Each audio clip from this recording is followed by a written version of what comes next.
I signed my name on a document that was designed to erase me. He watched the pen move like a man watching a door lock from the inside. I used to believe ownership was simple.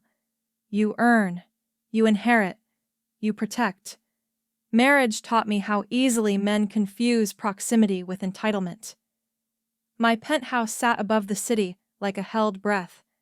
Glass, steel, silence. 2 floors of space I paid for before I ever learned my husband's tells. How his jaw tightened when he lied. How generosity always came with a receipt he expected me to pay later. It was worth $2.5 million on paper. To me, it was proof. I built something solid, something that didn't need permission. He made me give it up anyway. Not with violence, not with shouting. He used process, deadlines, threats wrapped in calm voices. His lawyer spoke in neutral tones about streamlining the divorce and avoiding unnecessary conflict. My husband sat beside her, composed, already imagining the view as his. They slid the papers across the table. I read every word. I knew exactly what I was losing, or what he thought I was. Along with the penthouse went the things that mattered more.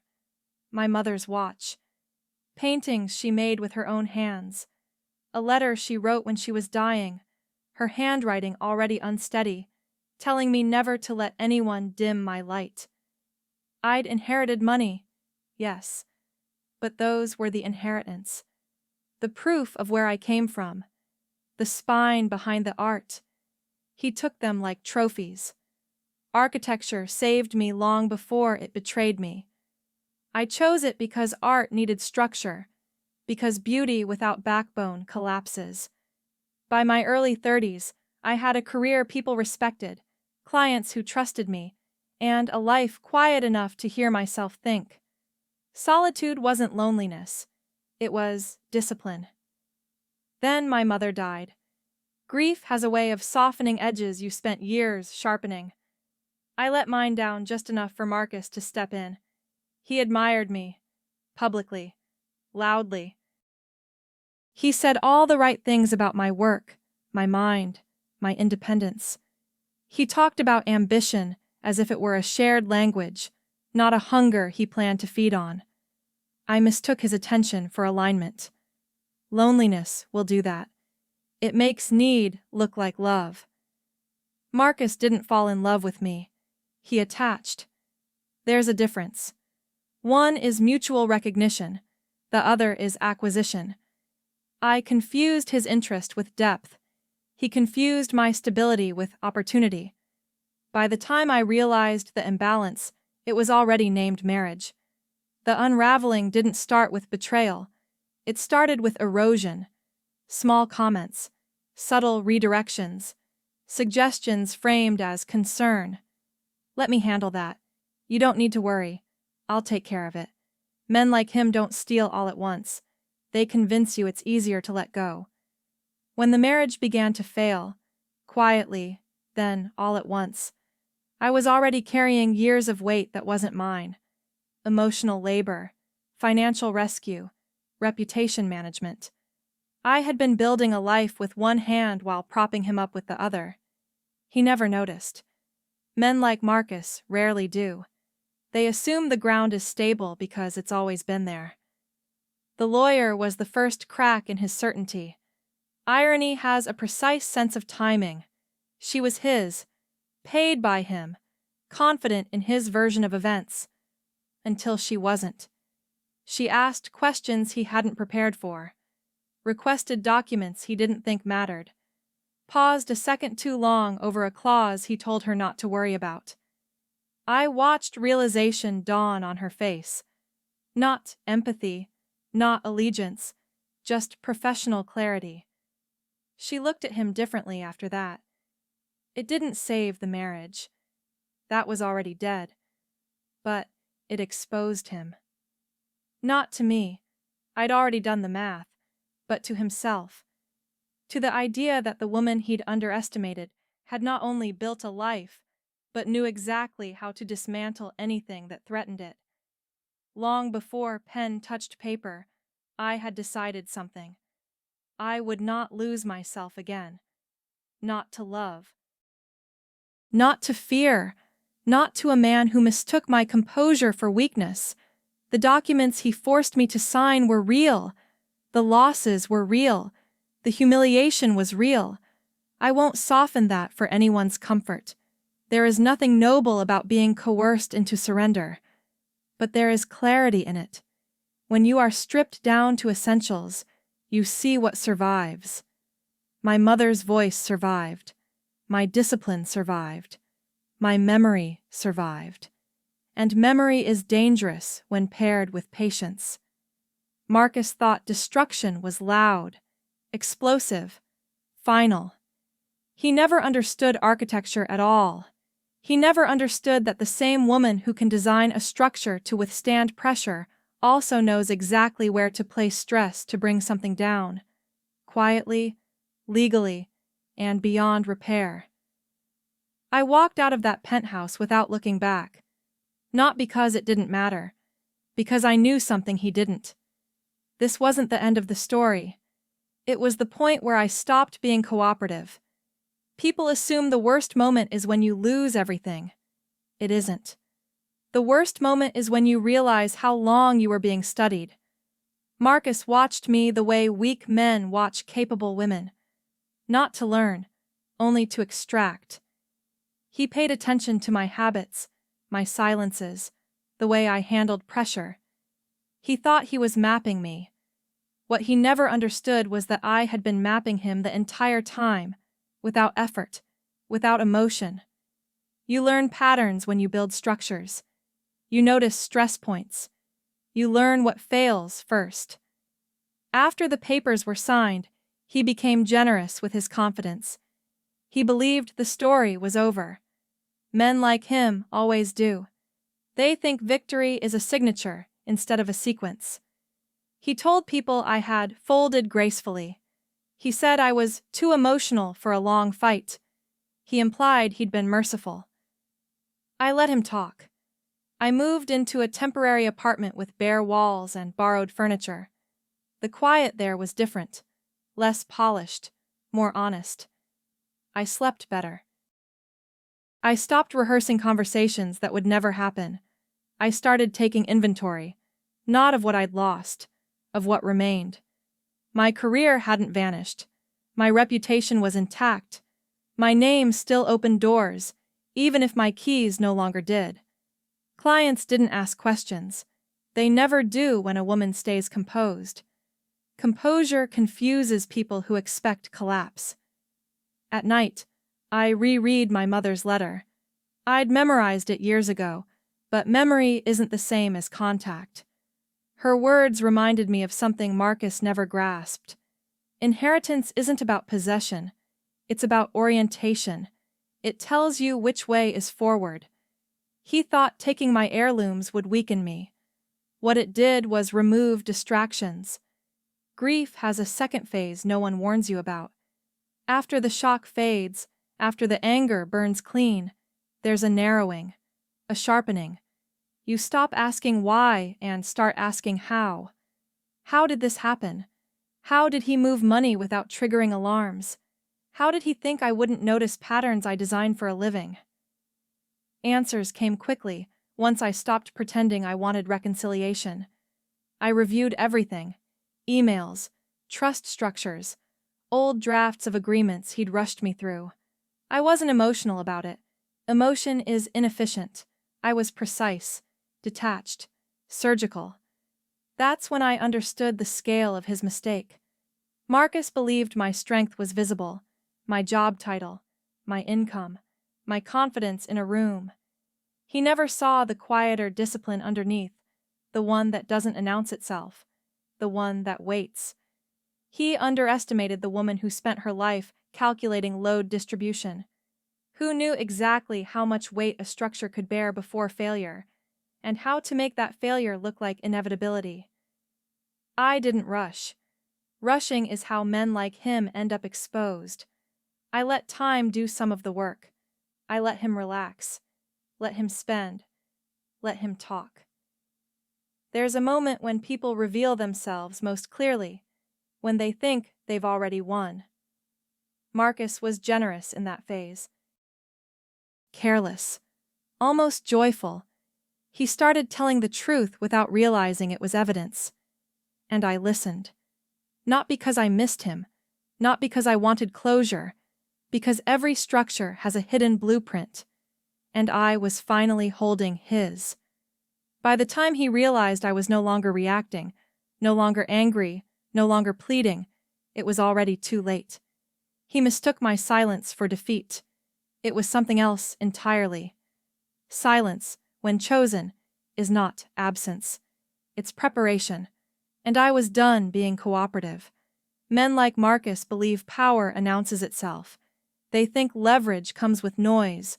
I let him keep that belief. While he was busy furnishing my penthouse with his confidence, I returned to work with a focus I hadn't felt in years. Projects moved faster, decisions sharpened. My mind stopped splintering itself between appeasement and performance. There is a particular calm that comes when you stop negotiating your worth. People noticed. They always do when a woman stops leaking energy. What Marcus never understood about architecture is that the most important lines are invisible once the building stands. You don't see the reinforcements. You don't admire the load paths. You assume the structure exists because it always has. That assumption is fatal. I didn't confront him. I didn't demand explanations. I didn't ask for my things back. Asking implies uncertainty. I had none. I knew exactly where he'd failed, because I knew where he'd never bothered to look. He thought in terms of possession. I thought in terms of control. Every system he relied on had been built by someone else. Contracts he never read. Advisors he never questioned. Processes he assumed were permanent because they benefited him. He moved through life like a tenant who forgot the building had an owner. And ownership, I had learned, is rarely loud. I began reconstructing my position quietly, legally, methodically. I didn't need revenge. Revenge is emotional. I needed restoration and insulation against ever being cornered again. Marcus called occasionally. Casual, almost friendly. He wanted validation without intimacy, reassurance without accountability. I gave him nothing. Polite neutrality unsettles men more than anger ever will. Anger gives them relevance. Neutrality erases them. In the evenings, alone in that temporary apartment, I laid everything out like plans across a drafting table. Not just documents, patterns, timelines, dependencies. I saw how he'd leveraged my trust as collateral, how he'd mistaken my generosity for structural weakness. It was almost impressive. Almost. What he didn't account for was this. I don't panic under pressure. I calculate. I was trained to. You don't design buildings in seismic zones without learning how to respect force without fearing it. He applied pressure thinking I'd fracture. Instead, I redistributed the load. By the time he sensed something shifting, subtle delays, unanswered questions, advisors growing cautious, he told himself it was temporary. Men like Marcus always do. They believe the world corrects itself in their favor. They don't realize correction can mean collapse. I wasn't angry anymore. That phase had passed. What replaced it was colder, cleaner. Not cruelty, clarity. I knew what I was owed, and I knew what I would never again surrender. When he finally asked me, "Why are you being so distant?" I almost smiled. Distance was the point. You can't dismantle a structure from inside while everyone is watching. You step back. You let gravity work. You let people keep standing exactly where they are. And when the moment comes, you don't push. You simply stop holding what was never meant to be carried by you in the first place. There's a phase after separation no one talks about. It's when the other person starts spending like the future is guaranteed. Marcus spent freely, loudly. He entertained. He upgraded. He acted like a man who believed the ground beneath him was bedrock, not borrowed. He confused access with permanence. He confused having with keeping. I watched from a distance that felt almost impersonal, not because I was numb, because I was finished bleeding. He never asked how I was doing. That wasn't an oversight. It was a world view. In his mind, the story had resolved itself. He had the penthouse, the artifacts, the narrative. What more was there to discuss? What he didn't understand was that I had stopped playing defense. Defense is exhausting. It drains resources. It keeps you reactive. I'd done enough of that in the marriage, absorbing shocks, smoothing his missteps, compensating for his recklessness with my restraint. Now, I was building again. Quietly, I re-established lines he thought he'd severed. Professional alliances, financial structures he'd dismissed as overly cautious, safeguards he'd once mocked as unnecessary because nothing bad ever happens to people like me. He'd said, "That kind of confidence is expensive. It charges interest." The more comfortable he became, the sloppier he grew. He stopped checking details. He assumed continuity. He treated systems like scenery, present, fixed, irrelevant. I let him. There's a particular satisfaction in watching someone misinterpret silence as surrender. He took my lack of protest as proof of defeat. He even told mutual acquaintances I was doing fine, the way people say when they don't want follow-up questions. I was doing fine, just not in the way he meant. At night, I stopped rereading my mother's letter. I didn't need reminders anymore. Her voice had settled somewhere permanent. What replaced grief was something steadier. A refusal. I would never again allow a man to benefit from my restraint while mistaking it for weakness. I would never again confuse composure with compliance. Marcus believed power was loud because his had always been borrowed. Mine was quiet because it was earned. When the first small fracture appeared, nothing dramatic, just a delay, a question, an unexpected obstacle, he dismissed it. When the second followed, he blamed other people. When the third arrived, he started calling. That's how I knew the structure was shifting. Men like him don't call when they're confident. They call when something they can't see has started to move. I answered once, briefly, civil, uninformative. I gave him nothing to push against. Resistance requires surface area. I offered none. After that, I let him sit with the unfamiliar sensation of uncertainty. He had lived off my steadiness for years. Without it, he wobbled faster than he ever imagined. Turns out confidence built on someone else's foundation doesn't survive inspection. And I had already scheduled the inspection. He still thought this was about loss, about bitterness, about a woman who couldn't let go. He was wrong. This was about correction. And correction, when done properly, doesn't announce itself. It arrives quietly, dressed as consequence, and leaves nothing standing that shouldn't have been there in the first place. Marcus didn't notice the moment support disappeared.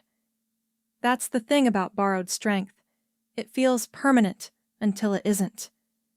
The first real crack came disguised as bureaucracy. A delay here, a request there. Nothing dramatic enough to panic over. He complained about inefficiency, about people suddenly not doing their jobs. He assumed friction was temporary. It wasn't. What he never understood was that I had always been the quiet constant. I anticipated. I buffered. I corrected. I had absorbed instability so thoroughly that he mistook the absence of chaos for his own competence. When I stepped away, the system reverted to its natural state. Unbalanced. He started calling more often then. Not angry, not desperate, curious. He wanted information disguised as conversation. Men like him don't ask directly when they think they're entitled to answers. They circle. I kept my voice level. Short responses. No emotion. No reassurance. Silence does something interesting when you apply it consistently. It forces people to confront themselves. He didn't like what he found. The penthouse became quieter too. Not peaceful. Hollow. Space doesn't comfort men who need reflection to validate their presence. He filled it with noise, guests, music, objects. He tried to replace substance with accumulation. That never works. I heard about the first real consequence secondhand. An advisor who suddenly misunderstood him, a process that no longer moved forward on confidence alone. He joked about it publicly, but jokes are pressure vents. They release fear in controlled bursts. He was starting to feel it. I, on the other hand, felt steady. My work expanded, not dramatically, organically. When you stop managing someone else's chaos, capacity returns. I had energy again, precision. I remembered why people trusted me in the first place. And trust, unlike charm, compounds. Marcus tried one last tactic then. Sympathy. He spoke about stress, about betrayal, not his, of course, but what he framed as mine. He hinted that I'd changed, that I'd become cold. He was right about one thing. I had changed. Cold implies absence of feeling. This wasn't that. This was containment.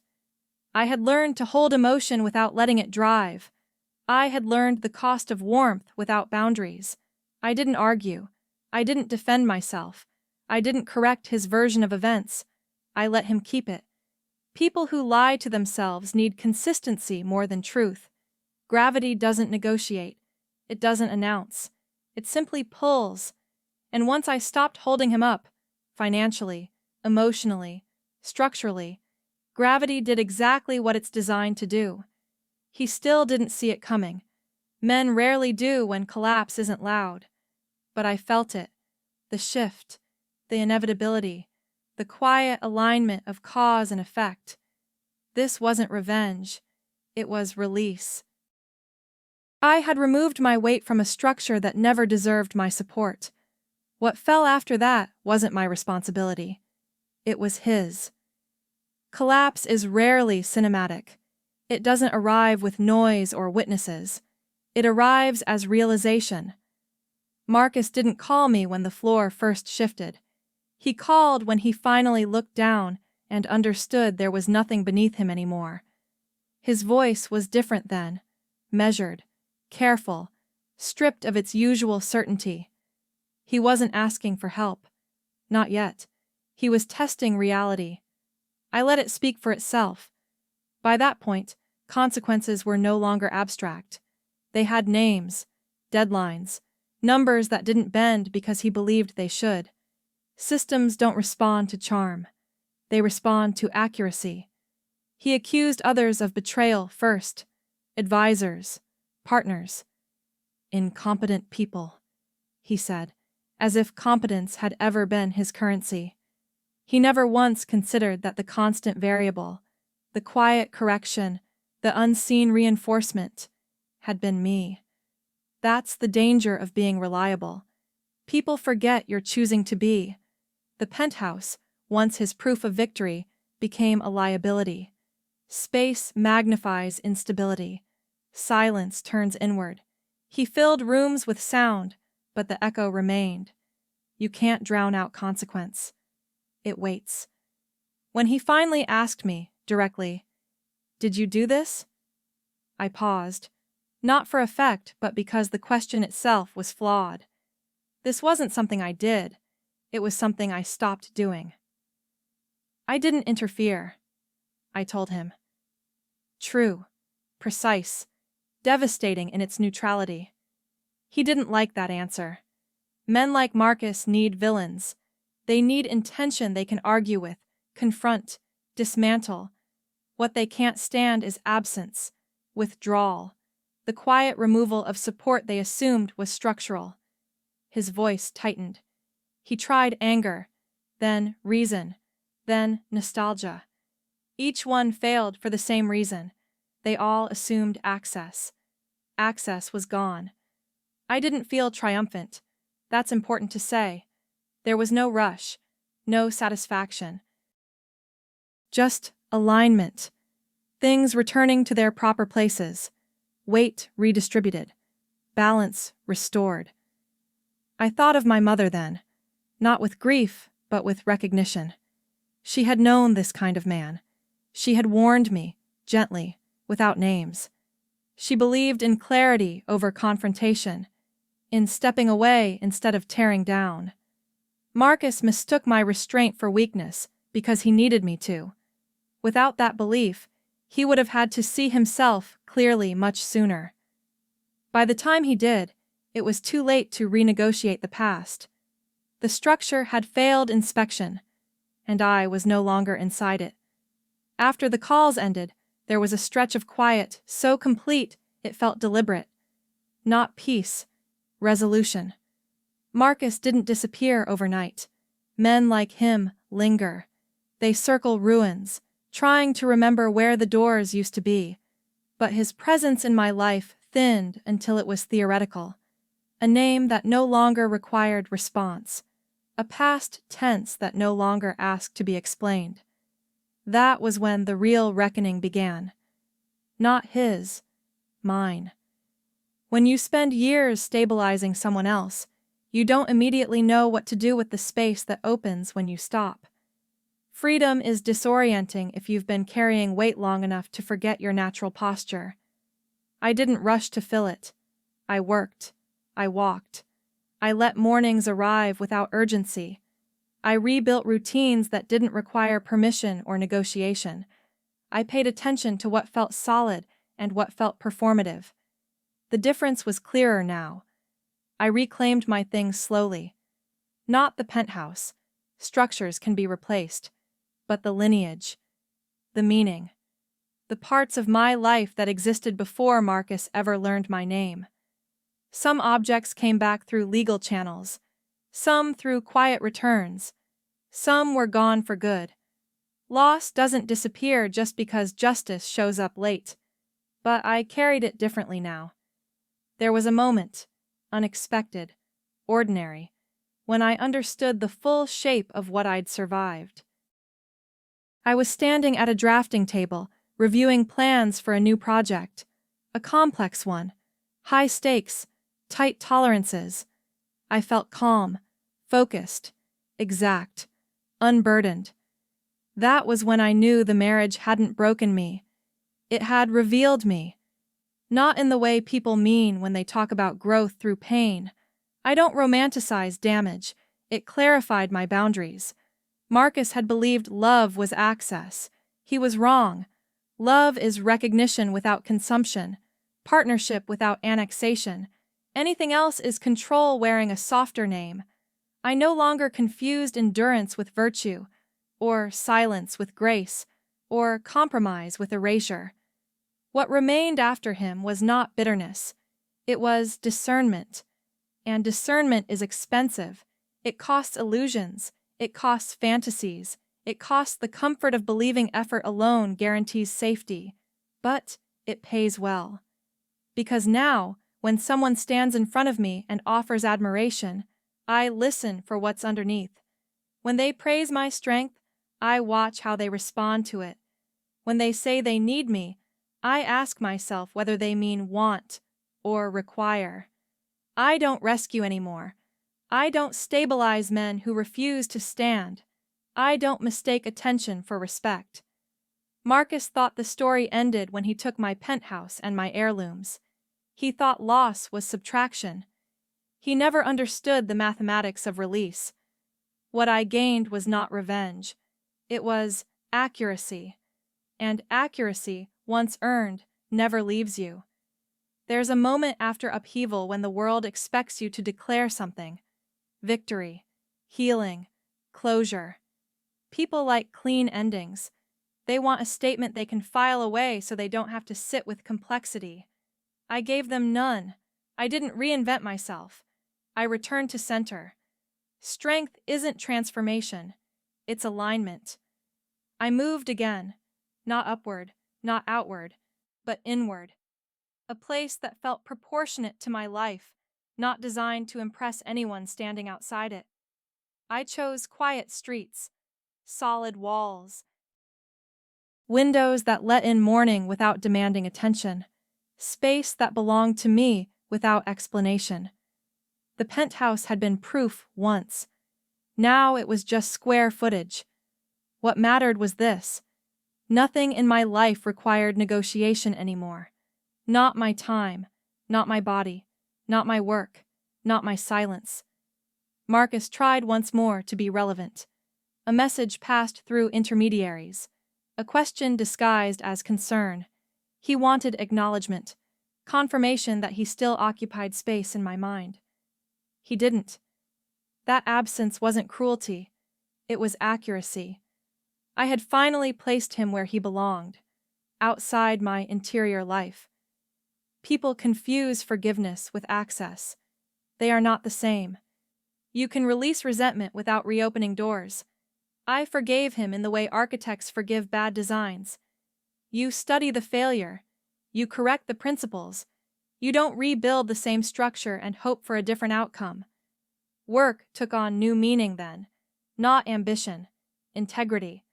I became exacting in ways that surprised people who thought they knew me. I asked harder questions. I declined projects that felt misaligned, no matter how lucrative. I trusted my internal measurements more than external praise. Men noticed the shift. Some admired it. Some resented it. A few tried to test it. I didn't explain myself to any of them. Boundaries don't require consensus. There was a night, not dramatic, not symbolic, when I sat alone, reviewing old photographs of my mother's paintings. Some were still missing. Some may never return. I felt the grief fully then, without rage attached to it. Just loss. Clean and sharp, and underneath it, something else. Pride. I had kept her promise, even when it cost me comfort. Even when it would have been easier to disappear quietly, to accept the narrative that women like me are too much, unless we make ourselves smaller. I didn't dim. I adjusted the light. Marcus once told me I was intimidating. He meant uncontrollable. He meant he couldn't manage me once I stopped managing him. I wear that word differently now. Intimidation is often just clarity without apology. I didn't survive my marriage. I outgrew it. And when something outgrows its container, the container doesn't get to call it betrayal. This chapter of my life didn't end with noise. It ended with balance. And balance, once restored, is very hard to disturb. There is always a reckoning that doesn't happen in court. It happens in quieter rooms, in choices no one applauds, in the discipline of not repeating what once felt familiar simply because it's recognizable. That's where the real accounting lives. I took stock without sentiment, not of assets. Those can be rebuilt, but of tolerances. What I would no longer excuse, what I would no longer explain away with context or compassion, what I would no longer absorb just because I was capable of doing so. Marcus had trained me to overfunction. I didn't realize it at the time. I thought I was being supportive, patient, mature. What I was actually doing was compensating for someone who resented my stability, even as he depended on it. That pattern ended with him. I noticed it first in small interactions. A colleague testing a boundary with humor. A man asking questions that felt less like curiosity and more like inventory. A subtle expectation that I would smooth discomfort because I always had before. I didn't. I let pauses stretch. I let people feel the weight of their own assumptions. It wasn't aggressive. It wasn't theatrical. It was simply refusal. Refusal is a complete sentence. Marcus once accused me of being calculating. He meant observant. Men who benefit from women's emotional labor often feel exposed when that labor is withdrawn. They mistake discernment for manipulation because it disrupts their access. I was no longer accessible in that way. When people asked about the divorce, I gave them nothing they could reshape into spectacle. No bitterness. No redemption arc. Just facts, delivered without decoration. The ones who needed drama drifted away. The ones who respected restraint stayed. That told me everything I needed to know. There were moments, rare but real, when memory tried to soften him. A shared joke. A version of him that existed briefly, under ideal conditions, when nothing was required of him yet. I let those moments pass without chasing them. Potential is not a credential. Intermittent kindness is not character. The final accounting came one afternoon, unexpectedly. I was reviewing a contract when I realized I hadn't thought of him in weeks. Not defensively, not reflectively, not at all. His absence no longer registered as absence. That's how you know something is over. Not when it stops hurting, when it stops orienting you. I closed the file. I looked out the window. I felt steady, not triumphant, not relieved, just correctly placed in my own life. Marcus lost things he can never recover, not because I took them, but because he never owned them to begin with. Respect, trust, the quiet authority that comes from standing on your own foundation. I didn't take satisfaction in that. Satisfaction is fleeting. What I had was something better. Finality. And finality doesn't announce itself. It settles. It stays. It frees you to build without looking over your shoulder for collapse. One chapter remained. Not about him.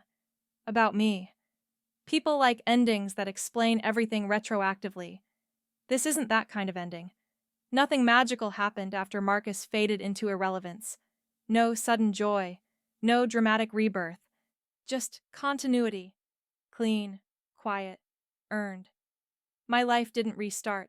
It stabilized. And that mattered more. I didn't become harder. I became exact. Exact about who I let close. Exact about what I tolerate. Exact about the cost of my presence. The penthouse was never the point.